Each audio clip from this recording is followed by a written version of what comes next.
Welcome, Roscoe Umali. What it do? What's up, Winnipeg? Oh, no. How's it going? I'm good. Real good. It's early out here, man, but we had to do it and show love. Hey, man, we know you're grinding, homie, so we knew that we can depend on you, player. All right, so people who are listening right now in Winnipeg, they want to know, who is Roscoe Umali? Oh, man, Roscoe Umali is the freshest, man. We've been doing this music thing now for a little bit, and we've been blessed and fortunate to collab with some of the best artists in the world. And, I just definitely wanted to poke my head in and say what's up to the people of Winnipeg, because y'all show so much love on the records, and especially you guys showing us love. So we're here, man. All right. So you come from a Filipino background, is that correct? Yep. How important how does your culture play into your music, if it does at all? Oh, man, I feel like I carry my peoples on my shoulder, you know what I mean? It's an industry where it's not too many Filipino Americans doing what we do, so, it's definitely something I'm proud of, being a Filipino American and representing my culture. But don't get it twisted, I do it, I like to consider myself a fresh rapper, not just a fresh Filipino rapper. Hey, man, you know what's funny? I seen online, I like to go on these network sites, and so I had seen a couple people say that you're like the Manny Pacquiao of hip hop right now, because you got the Filipinos on your back just like Manny does. That's believed. That's my guy right there, man, Manny. And also, that's an honor. Also, I heard that you've been like traveling different countries, man, because I follow you, and I know Miss Melissa follows you also on Twitter. So we've seen that you've been going to different countries. Can you tell us what countries you've been going to? Oh, man, we did our first swing in Canada for the first time. I was on tour with Donnie Wahlberg, so nice. we hit Toronto and Montreal for the very first time. That was great. I just came back from Korea because I'm also part of a group called Drunken Tiger, who's the #1 hip-hop group out in Korea as well. That's where I really started. I've really been trying to travel and get out to the world. I'm from the West Coast here in California, and we definitely do a lot of shows and make a lot of appearances out here on the West Coast, but it was really a goal of mine to really spread my wings and touch the people all over the world this time.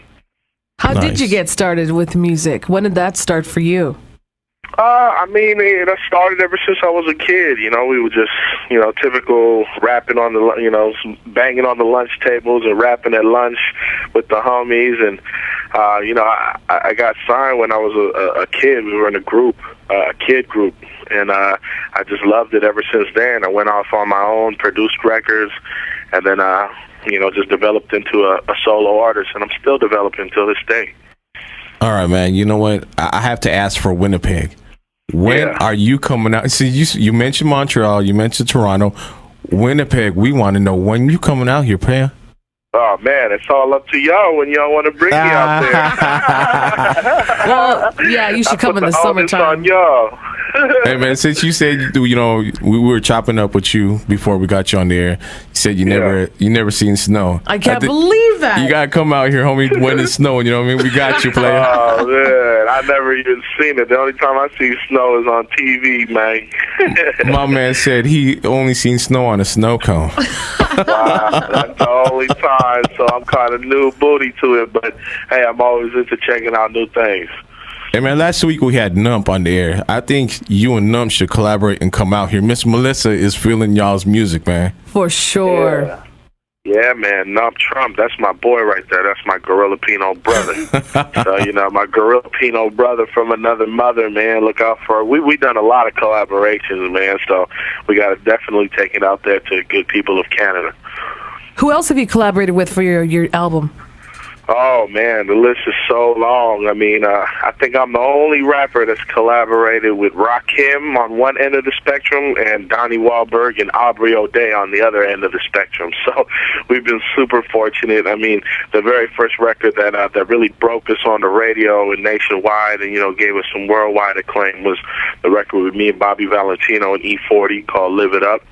That was definitely a groundbreaker for us. But, we pride ourselves on being versatile enough to just, work with some of the biggest pop artists. Not just I don't just rap and whatnot. I also write songs and stuff. So we've just been very blessed to work with some of the best producers and artists all around the world. So it's too many to mention, but those are just a couple people that we work with. What's your relationship like with Pitbull? Oh, that's my guy right there. Pitbull's definitely showed me super love. He jumped on the remix for Live It Up, and then on top of that, he jumped on another remix that I did called You Girl, that I did with him and the Black Eyed Peas. So Pitbull's definitely been like a mentor to me. He's a good guy, and he's one of the hardest working guys in the business. All right, man. Hey, homie, thank you very much for, blessing us with your presence, you know what I mean? Yeah. Is there anything else you want to say before we let you go? I just want to shout out everybody in Winnipeg, man, especially all the Filipinos. Just know that I'm out here representing for y'all. Come follow me on Twitter, try to put up with my craziness as I travel the world and do music. You can check me out on twitter.com/Roscoe Umali, ROSCOEUMALI. And don't be shy. Drop me a line, you know what I mean? Hey, you know what, man? You need to shoot us a pair of them shoes because Miss Melissa's tripping on your shoes. Those are some nice kicks. Those are the Umali classics, man. Unfortunately, those ones, man, we just did a test run of them because, I was sponsored by the shoe company Vlado, and, we did a limited pressing, and they sold out, man. Wow. I didn't think they would do that good. Yeah. Oh, for sure. I'm not surprised. Yeah, I didn't think they'd do that good, but they sold out. So coming in 2011, we're going to have the classics part 2, Umali's part 2. So I definitely got to lace y'all up with that exclusive. All right, Winnipeg, that's Roscoe Umali. Thank you very much for joining us on Streets 104.7. Take care. There it is.